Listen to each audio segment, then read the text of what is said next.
बारान रहमत आज न्यूज़ की सहरी ट्रांसमिशन में एक बार फिर आपको खुशामदीद कहते हैं। और इस वक्त हमारे सेट पे तीन बड़े प्यारे बच्चे मौजूद हैं जिन्हें हम कहते हैं सबा के मेहमान। जी सबा, मिलवाइए अपने मेहमानों से। थैंक यू शेरी। हमारे पास बहुत प्यारे बच्चे हैं, बहन भाई हैं तीनों, और इनके बड़े प्यारे से नाम हैं भाई। अस्सलाम वालेकुम, आपका नाम क्या है? नेहल जावेद। नेहल जावेद। और आपका? और मोहम्मद नाइफ। नाइफ। और आपका? मानूश जमाल। मानूश। इतने डिफरेंट नाम मैंने तो फर्स्ट टाइम ही सुने हैं, बड़े प्यारे नाम है। आपका कलर इतना प्यारा लग रहा है। आप कौन सी क्लास में हो? 1 में हो। और फेवरेट टीचर कौन सी है आपकी? English, math? मैथ वाली अच्छी लगती हैं। और उसके अलावा आपने ईद के कपड़े ले लिए? हाँ, कौन से कलर के लिए हैं?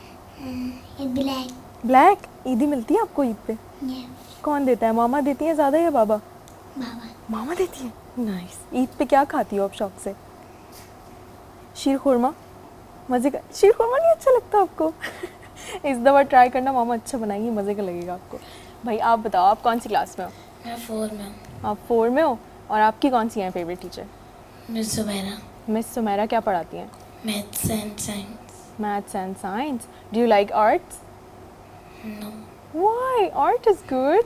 ट्राई करना किसी दिन, ऐसे ही फ्री बैठे होगे ना, पेंटिंग ट्राई करना, मे भी अच्छी लगे आपको। अच्छा, तो गेम्स कौन से खेलते हैं? इनसे क्रिकेटर। पूछें, क्रिकेट खेलते हैं ये? हाँ, गेम्स बताओ आप। I like cricket. You like cricket? Do you have a favourite player? Babar Azam. Oh nice. उसके अलावा what's your name? I asked your name. Manush. Good. अच्छा, आप कौन सी क्लास में हो? केजी। केजी। आपका क्या है favourite subject? Urdu. Urdu. Teacher अच्छी लगती है उर्दू की? यस। यस। अच्छा मानूर, घर में कौन अच्छा लगता है सबसे ज़्यादा? ये बताओ, घर में सबसे ज़्यादा अच्छा कौन लगता है? माइक पे बताओ, माइक पे। बताओ। अम्मी अच्छी लगती है या अब्बू? उधर नहीं देखो। नहीं, उधर नहीं देखो, उधर देखे बगैर बताओ। एक? दोनों? डांट पड़ेगी घर जाओगी अगर एक बोले तो। अच्छा नाइफ, आप बताएं, आपको अपने पूरी फैमिली में सबसे अच्छा कौन लगता है, जितने भी बहन भाई हैं? मुझे अरिका भी पसंद है। क्यों क्यों पसंद है भाई? वो खेलती है मेरे साथ। बाकी सब नहीं अरे खेलते? वाह। वो अपनी पढ़ाई में लगे होते हैं। हैं? तो आप? तो आपको तंग करते हैं बाकी कोई? घर में सबसे ज़्यादा तंग कौन करता है ये बताएं? ये जो बैठी हैं। कौन जो बैठी हैं? मानूश। मानूष तंग करती है? आप तो इधर इतनी चुप चुप बैठी हुई हो, क्या करती हो भाई को? मैं कुछ नहीं करती। कुछ नहीं करती? भाई ये तो कुछ नहीं करती। क्या तंग करती हैं आपको, आप बताएं। बहुत तंग करती हैं, मुझे मारती भी हैं। जैसे कि नहीं। चीज़ें लेके भाग जाती है? जी। हाँ। और बैठे हुए होते हो तो कभी पंखा बंद करके गई है? नहीं। या ऐसे ही आपके पीछे कुछ उसने डाल टीवी दिया? बंद करके टीवी चली बंद जाती है। करके? ओ चलो कोई बात नहीं, रिमोट छुपा देना नेक्स्ट टाइम। सही है। अच्छा आप बताओ, आपको मानुष तंग करती है? नहीं, आप तो इतनी क्यूट सी हो, आपको तो कोई भी तंग नहीं करता होगा। इनको कौन अच्छा लगता है घर में? सबसे ज़्यादा अच्छा कौन है ये बताएं? आप बताओ कौन कौन अच्छा है? दोनों? एक? जैसे अगर अब्बू का भी डांट रहे हो तो मामा बचाती हैं, ऐसा होता है अच्छा, ना? ये जो तो दोनों फिर आपके मामा साथ अच्छी बैठे लगती हुए हैं, है। आपके कजन्स, इनमें से कौन अच्छा है? नाइफ और मानुष में से अच्छा कौन है ज़्यादा? नाइफ। क्यों? मेरा खेलता है। और ये मानुष क्या करती हैं? मानो मेरा धरती होती है, बात नहीं करती। बात नहीं करती? लड़ाई चल रही है आजकल? क्यों बात नहीं करती मानुष? आप इनसे बताएं, वहाँ बताएं, वहाँ ऐसा तंग करती है मुझे। उस पे माइक पे यहाँ बताएं। पे बताओ। तंग करती है मुझे। तंग करती क्या हैं? तंग करती है? फ्रेंडली गेम्स खेला करो ना कभी कभार। धक्का भी दे देती है। धक्का भी धक्का? दे ओ देती माय है। गॉड। अल्लाह। नहीं।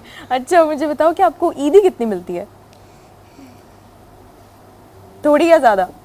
नाइफ बताएगा। ज्यादा नाइफ मिलती कितनी है? ईदी जमा कर आपको लेते हैं आप? कितनी ईदी? मैं जितनी मांगता हूँ। जितने? मैं आ रही हूँ आपके घर। आपको कितनी ईदी मिलती है? थोड़ी ज्यादा?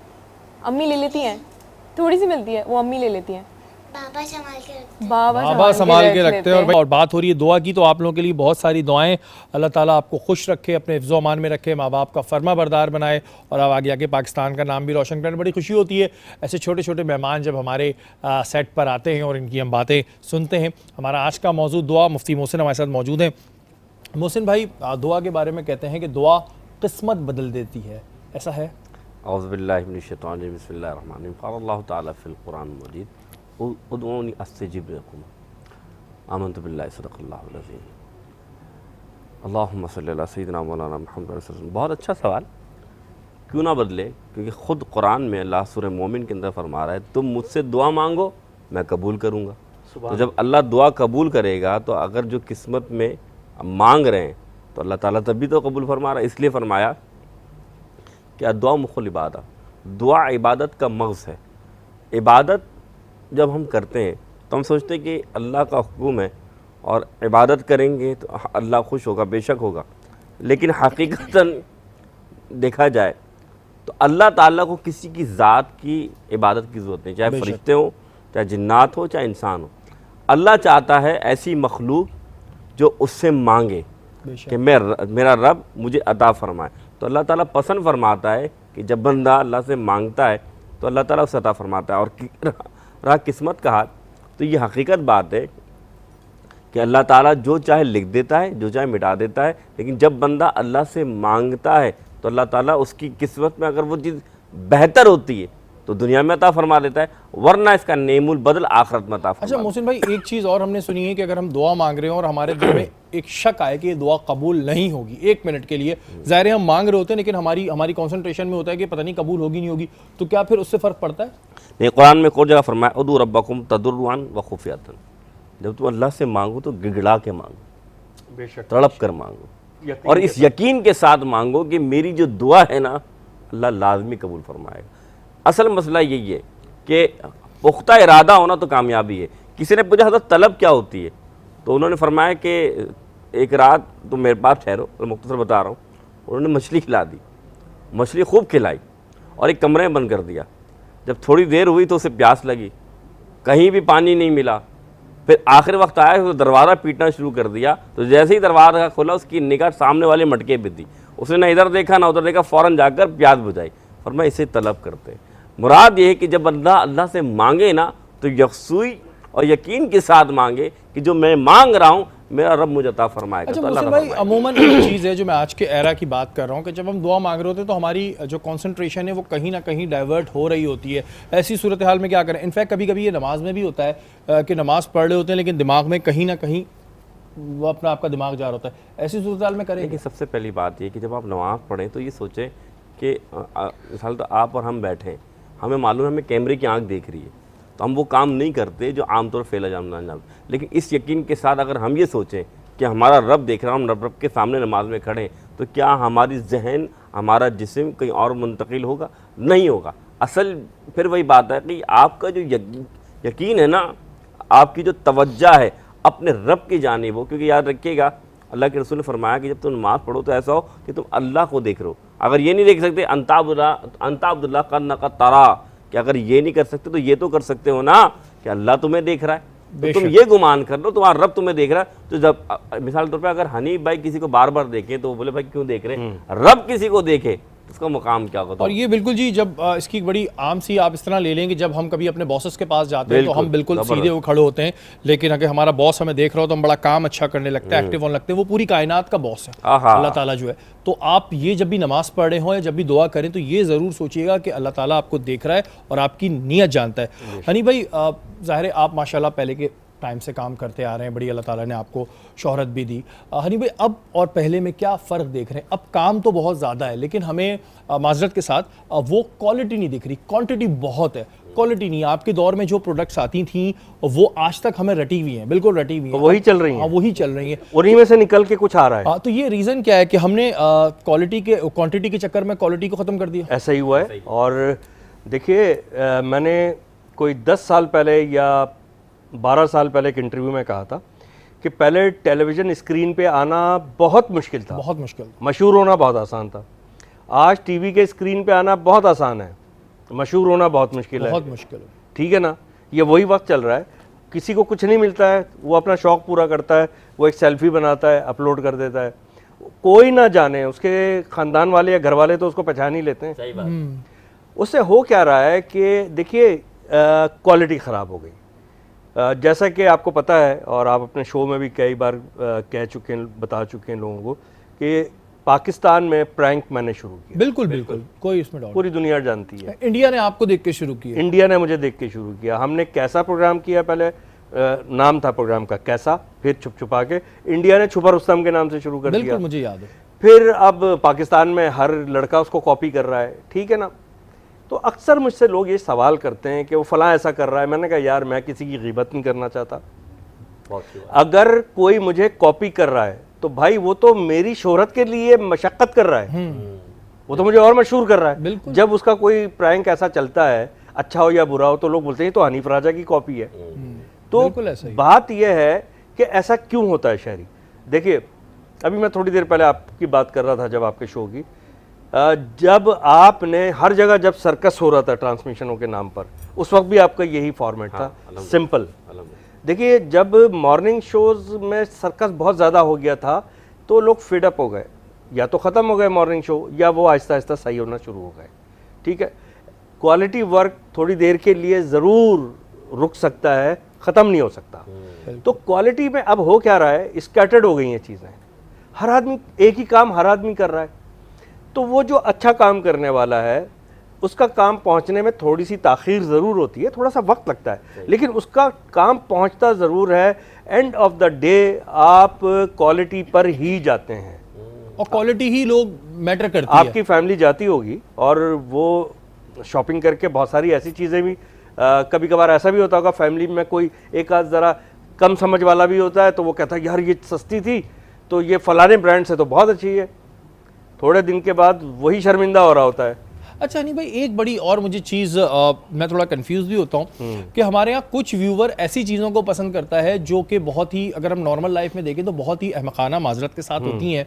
अगर हम सोशल मीडिया पे कुछ ऐसी चीज़ें देखें, कुछ ऐसी चीज़ें वायरल होती हैं जो अगर कोई नॉर्मल इंसान ज़िंदगी में करे तो उसको लोग अजीब पागल समझेंगे, लेकिन व्यूवर उसको देख रहा है और फिर सब वो कहते हैं ना कि एक के पीछे एक के पीछे एक चल रहा है, तो अगला समझता है जी ये शायद बहुत आसान तरीका है फेम होने का, तो आई एम भी हुट पटांग हरकतें करते हैं। देखिए एक व्यूवर की बात कर रहा हूँ मैं, कुछ व्यूवर ऐसा भी है जी। मैं एक बात बताऊं, हमने पाकिस्तान टेलीविजन से शुरू किया है, वो कि मुझे ब्रेक मिला एनटीएम से, कैंडिड कैमरा अपना प्रैंक शो कैसा से, लेकिन इस दौरान मैंने एक बात सीखी और ऑब्जर्व की, स्क्रीन की, चाहे वो स्क्रीन फिल्म का हो, चाहे टीवी का हो, चाहे अब मोबाइल का हो, क्योंकि सोशल मीडिया बहरहाल एक पावर बन गया है बहुत ना, और वहाँ तक जा रहा है जहाँ तक टेलीविज़न नहीं जा रहा। तो इसकी एक साइंस है, आप जब दिखाना शुरू करते हैं ना चीज़ एक रूटीन के साथ, साइंस ऑफ हैमरिंग है मेरे हिसाब से ये।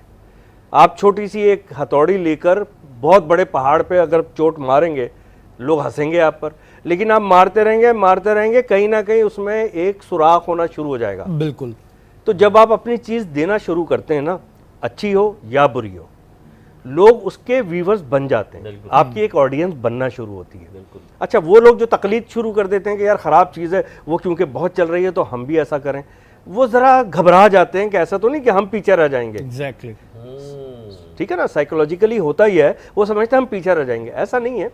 आप थोड़ा सा सब्र करें और आप अपने ऊपर एतबार भी रखें, और जैसा अभी बात हो रही थी, आप अल्लाह पे यकीन रखें भाई, उसने आपको सलाहियत दी है तो वो परवान भी चढ़ाएगा उसको, जो आपका रिस्क लिखा है, जितनी शोहरत मिलनी परवरिश भी करेगा अल्लाह ताला और उसको मनवाएगा भी। तो साइंस सिंपल ये है, जो लोग भी सुन रहे हो, जो सोशल मीडिया के लिए काम करना चाहते हैं, आप अपनी एक अच्छी चीज़ अपने टाइमिंग के हिसाब से सब्र के साथ आप देते रहें, जो आपके टाइप की ऑडियंस है वो आपके पास आ जाएगी। आखिरी मिसाल दे रहा हूँ, वो जो होता है मैग्नेट, कभी आपने देखा लकड़ी चिपक जाए उस पर? नहीं चिपकती ना, इसलिए कि हमने साइंस में पढ़ा था कि मॉलिक्यूल्स होते हैं जो कि लोहे में होते हैं, क्योंकि मैग्नेट भी लोहे का होता है, बिल्कुल, और लोहे में भी मॉलिक्यूल्स होते हैं, इसलिए वो जाके वहाँ चिपकता है। आप जो चीज़ देंगे, आपके टाइप की जो ऑडियंस और व्यूवर्स हैं, वो खुद ब खुद आपके पास आके चिपक जाएंगे। बिल्कुल जी। अस्सलाम वालेकुम सबा, वालेकुम अस्सलाम। कैसी हैं आप? मैं ठीक हूँ, आप कैसे हैं? मैं बिल्कुल ठीक हूँ। क्या बना रही हैं जनाब, ये बताएं आज आप। आज हम बना रहे हैं चिकन दम कीमा। चिकन दम कीमा, ये दम कीमा बड़ा मज़े का लगता है, खास तौर पे पराठे के साथ, और सहरी में तो क्या ही बात है। अच्छा, ये किस तरह बनता है दम कीमा, ज़रा सा बताइएगा प्लीज़। अच्छा, इसकी सिंपल सी रेसिपी है, आप तेल के अंदर सौटे कर लें प्याज और अदरक लहसुन और कीमा डाल दें। कीमा जैसे ही वाइट हो जाए उसके अंदर मसाले ऐड कर लें। मसाले ऐड करने के बाद अच्छे से भून लें उसको, और हरा धनिया वगैरह, टमाटर वगैरह, ये सब कुछ डल गया। उसके बाद आपने इसमें डालने हैं कोयले गर्म करके टिन फॉइल पे रख के, और टिन फॉइल का थोड़ा प्याले की सी शेप बना के, और उसको कीमे के अंदर थोड़ा सा हॉलो सा बना के उसके रख दें ऊपर, और तेल डाल दें ऊपर से, तो जैसे ही वो धुआं उठेगा उसके बाद आप उसको ढक दें और बस ख़त्म। 10 मिनट का उसको दम दे दें और बस सही है। तो टोटल ये डिश कितनी देर में से तैयार हो जाती है? आधा घंटा। ड्रिंक क्या बना रही हैं आप? ड्रिंक है ऑरेंज रिफ्रेशर। चलें जी, बड़ी रोज़ाना हमें मज़े मज़े खाने खिलाती हैं और खा देते हैं। माशाल्लाह। डॉक्टर आमना, आपकी जानिब आएंगे। मैंने ब्रेक से पहले आपसे पूछा था कि किन चीज़ों का ख्याल डायबिटिक पेशेंट्स को रखना चाहिए, क्योंकि हमने ये देखा है कि अक्सर अगर उनकी कोई चोट लग जाती है तो वो कभी इतना बढ़ जाता है कि जिस्म का आज़ा भी काटने पड़ जाते हैं, तो उसके लिए ख्याल क्या रखना चाहिए? देखिए, डायबिटीज़ जब शुगर लेवल आपकी हाई होती है तो वो शुगर कंटेंट जहाँ जहाँ जाएगा वहाँ कॉम्प्लिकेशंस करेगा। फॉर एग्जांपल अगर हम बात करते हैं किडनीज़ की, तो किडनीज़ में आपको पता है किडनी की तरफ जाएगा तो किडनी फेलियर की तरफ चले जाते हैं, कार्डिक की तरफ जाएगा तो कार्डिक अटैक्स कर देता है। One of the most leading cause of the death in the Pakistan is the cardiac failure, coronary heart disease. तो इसकी जड़ अगर हम देखें, डायबिटीज़ को हम क्यों कहते हैं कि साइलेंट किलर है, डायबिटीज़ को हम क्यों कहते हैं कि mother of the all disease है, क्योंकि ये साइलेंटली हमारी बॉडी के अंदर काम कर रहा होता है। सबसे पहली बात, कैसे कंट्रोल कर सकते हैं? सबसे पहले अगर हम देखें तो बड़ा अच्छा किसी ने कहा है कि hunger is the most important element in the self discipline. If you control this element you can control anything in the life. आप सबसे पहले ये देखें ना, जब इफ्तार खुलता है तो हम क्या खाते हैं, हमारी सिलेक्शन क्या होती है।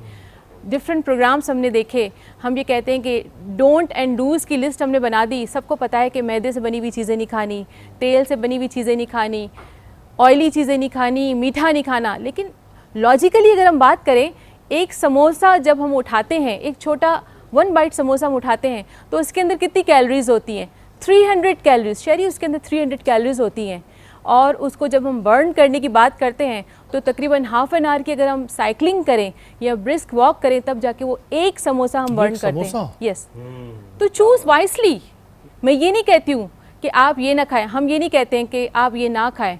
आप अपने आउटपुट को इंक्रीज करें, इनपुट को डिक्रीज कर दें। इसका मतलब अपने आप से। यस, रोजा नहीं खुलता, बंदा खुलता है। हाँ। यस, बंदा खुलता टेबल पे। है। मुसलमानों, आपके ऊपर रोज़ा फ़र्ज किया गया है, पकोड़े एंड समोसे नहीं। अभी आपने एक ग्लास उठाया था, उसको देख के मुझे याद आया, उस एक ग्लास के अंदर 91 कैलोरीज होती हैं और उसको बर्न करने के लिए आपको 20 मिनट्स की वॉक चाहिए। एक फ्रेंच फ्राइज़ का बॉक्स जो बच्चे खा रहे होते हैं उसके अंदर 624 कैलोरीज होती हैं और उसको बर्न करने के लिए 86 मिनट की साइकिलिंग की जरूरत होती है। ये जो बात होती है कि मीठा खाने से शुगर होती है, ये बात सही है? ये कयास आ रही है कि जी वैसे नहीं होती क्या? अब जैसे जो बच्चा पैदा होता है उसने तो मीठा ही नहीं खाया होता, तो उसको कैसे शुगर होती है? ये थोड़ा जो बच्चा पैदा होता है बाय बर्थ जिनको होती है वो टाइप 1 होती है, उनमें इंसुलिन डेफिशिएंसी होती है, सिरे से उनकी इंसुलिन बन ही नहीं रही होती। लेकिन जो दूसरी होती है टाइप 2, 95% पाकिस्तान के अंदर जो पाई जाती है वो 95 टाइप 2 डायबिटीज मेलाइटिस है, वो हमारी अपनी हरकतों की वजह से हो रही होती है। मेरी बात का जवाब थोड़ा सा नाजरीन को क्लियर कीजिएगा, क्या मीठा ज्यादा खाने से शुगर होती है या शुगर के और भी डिफरेंट एलिमेंट्स हैं? मीठा खाली नहीं होता है, हम मीठा खाते हैं, हम तेल से बनी हुई चीज़ें खाते हैं। मीठे के अंदर सिर्फ ये रिफाइंड शुगर नहीं आ जाता है, मीठे के अंदर मैदे से बनी हुई चीज़ें भी आ जाती है, सेडेंट्री लाइफस्टाइल भी आ जाते हैं। हमने खाया, खा के फ़ौरन हम बैठ गए, हमने कोई एक्सरसाइज नहीं की। इसके बाद एक और एलिमेंट जिसको मैं मुफ्ती साहब अभी हम डिस्कस कर रहे थे, स्ट्रेस का एलिमेंट। मैं उसी तरफ आता, डिप्रेशन और स्ट्रेस से भी शुगर होती का एलिमेंट। शुगर होती नहीं है, उसकी वजह से हाइपरग्लाइसेमिक अटैक्स आ रहे होते हैं। 20 to 30% हमारी शुगर लेवल इंक्रीज़ हो जाती है स्ट्रेस की वजह से, और वो सब हमारे हाथ में। देखिए ना आजकल सोशल मीडिया कितना, एक छोटा बच्चा एग्ज़ाम देने जा रहा होता है उसको स्ट्रेस होता है, मदर्स को स्ट्रेस होता है, हम जॉब करने वालों को। तो पहले के दौर में भी था ये, कोई मतलब हमें अपना भी याद है, हम पेपर से एक रात पहले बड़ी टेंशन हो रही होती थी। तो अब क्या हमारी ग़िज़ाएं वो नहीं रही हैं, मिलावट वाली चीज़ें ने हमें तबाह कर दिया। प्रोसेस फूड की तरफ हम आ गए हैं, ग़िज़ाओं के अंदर मिलावट आ गई है। एक मसाला जो हम डाल रहे होते हैं ना, मैं नाम नहीं लेना चाह रही हूँ, वो भी हम डाल रहे होते हैं, उसके अंदर कितनी सारी मिलावट आ गई है। पहली चीज़ों, देखिए ना, 2 चीज़ों को हमें कंट्रोल करने की ज़रूरत है। क्या हम 20 से 30 साल पुरानी ज़िंदगी की तरफ जा सकते हैं? उसमें क्या था? उसमें यह था कि अच्छी ग़िज़ाएँ इस्तेमाल होती थी, प्रोसेस फूड इस्तेमाल। अम्मियों से पूछें, उनको तो मसालों के नाम ही याद नहीं होते थे, वो घर के कूटे हुए मसाले डालते थे और उसके बाद हमारा फूड तैयार होता था। इसके बाद खाना खाया, फ़ौरन से बैठे नहीं, वॉक की तरफ चले गए। तो ये 2 चीज़ें जो हमारी ज़िंदगी में से डिडक्ट हो गई हैं, क्या वो वापस आ सकती हैं? मैं करना चाहता हूं, अगर आपकी इजाज़त। जी प्लीज़। अच्छा देखिए डॉक्टर साहब, ये आपने बहुत अच्छी बड़ी काम की बातें की और वो सबके लिए यकीनन बहुत काम की होंगी। ये भी सदका जारिया है, किसी को अच्छी बात बता देना, क्यों मुफ्ती साहब? ठीक है ना, सिर्फ मेरा एक इन तमाम बातों में, इस तरह के बहुत सारे सेशन मैंने अटेंड किए हैं, उसमें एक सवाल मेरा सिर्फ ये है कि, और वो आप गाइड करेंगे हमें असल में, कि जो एहतियात मैंने देखे हैं कि जो शुगर पेशेंट्स को बताए जाते हैं, तो वो उसमें से तकरीबन एहतियात नहीं 70% एहतियात तो एक नॉर्मल आदमी को भी करने चाहिए। जी बिल्कुल एग्री। ठीक है ना। तो क्या सिर्फ, मैंने बहुत सारे ऐसे लोग देखे, अपने दोस्त भी हैं हमारे कुछ, जिनकी हार्ट सर्जरी हुई है, बाईपास हुआ, लेकिन उनको शुगर नहीं थी। ठीक है। तो अब ये बताइए कि एक शुगर का मरीज और एक आम आदमी, उसको किन चीज़ों से बचना चाहिए, दोनों के लिए जो सेम हो, वो बात बताइए। 2013 की एक तहकीक थी अमेरिकन रिसर्च के मुताबिक, पहले हम सिर्फ डायबिटिक पेशेंट को गाइडलाइन देते थे, अब हम ये गाइडलाइन पूरी आम पब्लिक के लिए बोलते मैंने हैं। सही सवाल किया, इसका मतलब बिल्कुल एग्रीड, आपकी बात से बिल्कुल मैं एग्री करूंगी। ये पहले हम कहते थे कि मीठा रिफाइंड शुगर सिर्फ शुगर के पेशेंट को नहीं खानी चाहिए, अब हम ये कहते हैं कि ऐसी चीज़ें करें ही ना, जो जैसे कहते हैं ना कि कौन सीखा है सिर्फ बातों से, हर चीज़ के लिए एक हादसे का होना ज़रूरी है। तो मैं आपसे ये कहूँगी कि हादसे का इंतज़ार क्यों करते हैं हम, कॉम्प्लिकेशन, डायबिटिक इंड्यूस कॉम्प्लिकेशन का इंतज़ार क्यों करते हैं, ये क्यों सोचते हैं कि हमें हार्ट अटैक्स हो जाएं, पैरों का कोई मसला हो जाए, नमनेस हो जाए, अल्लाह न करे, तो हम डॉक्टर के पास पहुंच जाए। क्यों नहीं हम पहले हादसे से पहले ही चीज़ों को करेक्ट करने की कोशिश करें। जैसे हमारे पास एक पेशेंट आया, उसकी इम्प्योर्ड लेवल शुगर थी, यानी कि अभी उसको शुगर नहीं है। मैं फास्ट के हवाले से आपको बहुत चीज़ें, दो चीज़ें क्लियर करूंगी कि अल्हम्दुलिल्लाह हमारे पास ऐसे काफ़ी पेशेंट्स का पूल है जिन्होंने ड्यूरिंग फास्ट, उनको शुगर हुई नहीं थी बट होने वाली थी, उन्होंने एहतियात से के ज़रिए इस रमज़ान के बाबरकत महीने के थ्रू महीने के अंदर अपने इस चीज़ों को रिवर्ट बैक किया। यही एक छोटा सा सवाल और छोटा सा जवाब दीजिएगा, प्लीज़। ठीक है ना, क्योंकि अभी आपने डांटा है सारे मरीजों को, ठीक है। अच्छा, मुझे सिर्फ ये बताइएगा कि अब क्योंकि इंसान है ना, जिस चीज़ को मना करें वो चीज़ करने का, खाने का ज़्यादा दिल चाहता है। ये एक अजीब नेचुरल बात है, नेचुरल है बात। तो जब हम दस्तरखान पे बैठे हों, टेबल पे बैठे हों, इफ्तार के, जितने सुन रहे होंगे जो शुगर पेशेंट होंगे, उनको ये बताइए, मैंने तो ये सुना है कि भाई बेसन जो है वो तो कोई टेंशन वो नहीं है, मुज़िर नहीं है शुगर पेशेंट के लिए। तो अब वो बेसन तो मुज़िर नहीं है, क्या उसमें जो तलाई हुई है वो इंग्रेडिएंट्स डल रहे हैं, और अगर वो उसको टिश्यू रख के कम से कम कर ले, तो कुछ ऐसी बातें भी तो बताएं ना जिससे शुगर पेशेंट को लगे यार मैं खाना भी खा सकता हूँ, वरना वो बोलेगा यार मुझे तो पूरे साल के रोजे रखवा दिए इन्होंने। हमने बात स्टार्ट ही की कि पोर्शन, हम किसी चीज़ का मना तो कर ही नहीं रहे, मयाना रवि रखे, मयाना, हम पोर्शन कंट्रोल डाइट की बात कर रहे हैं। देखिए ना, हमने कहा डिफरेंट चैनल्स पे हमने टेबल बात पे की। बताएं आप, अभी इधर आ जाएं। पोर्शन कंट्रोल टेबल डाइट पे, हम इफ्तार की टेबल पे देखिए, क्या आपकी जैसे- ऐसी बात का हाँ। जवाब दे रही हूँ। एक पेशेंट मेरे पास आया, मैंने कहा उसने मुझे कहा कि मुझे इनडाइजेशन हो रही है, तो मैंने कहा बेटा आपने इफ्तार में कुछ ना कुछ ज़रूर गड़बड़ खाई होगी, तेल से भरी हुई चीज़ें खाई होगी। उसने मुझे क्या जवाब दिया, मैं आपके सवाल का जवाब दे रही हूँ। उसने मुझे कहा नहीं डॉक्टर साहब, कुछ नहीं खाया, ज्यादातर 5 रोल ही तो खाए थे। अच्छा ये बात बिल्कुल ठीक है कि अच्छा, हमारे यहाँ आपने बोला बेटा उसको, तो वो कितना छोटा होगा ये नहीं, age वो भी हम बताएं। डॉक्टर्स की आदत है कि हम बेटा करके और ये मुखातिब बात करते हैं। बच्चों को इसी तरह बोलती हैं आप, आपके हस्बैंड एतराज नहीं करते इस बात नहीं पे? नहीं, पेशेंट्स को। अच्छा, पेशेंट ये वैसे बात डॉक्टर आमना ने ठीक कही है कि बैलेंस आप रखें, और बैलेंस डाइट ही सबको रखनी चाहिए। It's not about only sugar patients और डायबिटिक पेशेंट्स, बैलेंस डाइट सबको। हाँ, वो अभी हम इनसे दूसरे वाले हाँ, सेगमेंट सेशन में में। करवाएंगे। मोहसिन भाई की तरफ हम आते हैं। मोहसिन भाई, जैसे कि बात हो रही थी दुआ की, वहीं बद्दुआ भी होती है। तो जैसे अक्सर हम देखते हैं कि कोई कुछ लोग ऐसे भी होते हैं जो बिला वजह भी बद्दुआएं दे रहे होते हैं, और कुछ लोगों के दिल से निकल जाती है। तो बद्दुआ भी इतना ही असर रखती है जितना दुआ रखती है? देखिए, दुआ तो लाजमी असर रखती है, और बद्दुआ के बारे में अल्लाह के रसूल सल्लल्लाहु अलैहि वसल्लम फरमाया कि 2 अशख़ास ऐसे हैं जिनकी अल्लाह बद्दुआ कबूल फरमाता है पूरी कायनात में। एक तो मज़लूम यतीम जो होते हैं, अगर उनके साथ ज़्यादती की जाए, मज़लूम के साथ ज़्यादती की जाए और उसके दिल से जब आह निकलती है, तो अल्लाह उसकी बद्दुआ को फ़ौरन कबूल फरमाता है। बिल्कुल। दूसरा, अल्लाह के रसूल ने फरमाया वो बाप, ऐसा बाप जिसकी औलाद उसके साथ नाहक बर्ताव करे और सलूक ऐसा करे कि जो बाप के साथ नहीं किया जाता, अगर बाप बद्दुआ दे दे तो अल्लाह ताला वो भी फ़ौरन कबूल फरमा ले। अच्छा, तो मालूम ये चला कि जिस तरह माँ बाप की दुआएं फ़ौरन कबूल होती हैं, इसी तरह माँ की तो दुआएं कबूल होती हैं। कर ही रही होती है। लेकिन रसूल ने फरमाया कि अगर तुम्हारे बाप ने तुम्हारे लिए बद्दुआ कर दी तो अल्लाह उसको भी रद्द नहीं फरमाता। अच्छा मोहसिन भाई, कभी कभी ऐसा होता है कि हम किसी के साथ कोई अमल दानिस्ता नहीं कर रहे होते, अल्लाह को हमारी नीयत पता होती है और उस बंदे को लगता है कि हमने दानिस्ता किया है, उस सूरत हाल में अगर वो बद्दुआ दे रहा है, चाहे वो वालिद ही क्यों ना हो, तो फिर क्या होगा? देखिए अल्लाह भी तो सबका मालिक है ना। अल्लाह ला यंजुरु अला सामिकुम ला यंजुरु अला सुवरिकुम वलाकिन यंजुरु अला कुलूबिकुम। अल्लाह तुम्हारे दिल तो देख रहा है ना, तो अल्लाह बाप के भी दिल को देख रहा है, तुम्हारा भी दिल देख रहा है। तुम जो काम फेल अंजाम दे रहे हो सकता है वो ज़ाहिरी तौर पर तुम्हारे बाप के लिए बेहतर ना हो, लेकिन फितरी तौर पर वो बेहतर हो। तो अल्लाह ताला बद्दुआ कबूल फरमाता है, लेकिन हर बद्दुआ कबूल नहीं फरमा लेता। अल्लाह ताला वो बद्दुआ कबूल फरमाता है जब वाक़तन बाप के साथ ज्यादती हो रही हो। बिल्कुल जी, ये बात बड़ी इंपॉर्टेंट होती है। कहते हैं जी बाप की बद्दुआ से बचो, और ज़ाहिर है जो आप इस तरह के यतीम होते हैं या जो बेचारे मस्कीन होते हैं, इनकी बद्दुआओं से बचो, क्योंकि लोग अक्सर उनके साथ ज़्यादती कर जाते हैं और फिर बाद में पछताते भी हैं। और अल्लाह ताला